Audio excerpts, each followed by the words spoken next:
అతనితో సమయం గడపాలి, లేదంటే వదిలేయాలి అంటూ అక్కినేని కుటుంబం ఆరోపణల వల్లే విడాకుల వరకు దారితీసుకున్న సమంత అంటూ షాకింగ్ కామెంట్స్తో అభిమానుల ముందుకు వచ్చేసిన మంత్రి సురేఖ వాణి ఈ విషయంపై ఘాటుగానే స్పందిస్తూ వచ్చేశారు అక్కినేని కుటుంబంతో పాటు సమంత. అయితే అందరికీ తెలిసిన విషయమే, రీసెంట్ కాలంలో నాగార్జున కన్వెన్షన్ హాల్ కూల్చివేత జరిగింది.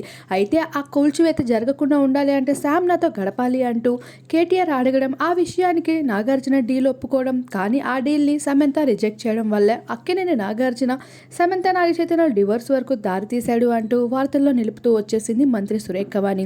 ఈ విషయంపై సమంత అయితే ఘాటుగానే స్పందించింది. ఒక స్త్రీగా ఉండడానికి, బయటికి వచ్చి నిలబడి పోరాడడానికి చాలా ధైర్యం, బలం కావాలి కొండా సురేఖ వాణి. ఈ ప్రయాణం నన్ను మార్చినందుకు చాలా గర్వపడుతున్నాను. దయచేసి నన్ను ఒక చిన్న చూపు చూడొద్దండి. వ్యక్తిగత విషయాలపై మీరు ఇలా మాట్లాడడం, బాధ్యతగా గౌరవంగా ఉన్న మంత్రి పదవిలో ఉండి మీరు ఇలా ప్రవర్తించడం సరికాదు. నా విడాకులు అనేవి ఇద్దరం ఉద్దేశించి తీసుకున్నాము తప్పించి ఎవరు నాకు బలవంతం పెట్టలేదు. దయచేసి ఇటువంటి రాజకీయాల్లోకి మమ్మల్ని తొయ్యొద్దండి. మీరు చెప్పింది మొత్తం మేము ఖండిస్తున్నాము. నాకు ఏ రోజు కూడా రాజకీయాల్లోకి రావాలని లేదు, రావాలనుకోవడం లేదు కూడా అంటూ ఘాటుగానే స్పందించింది సమంత.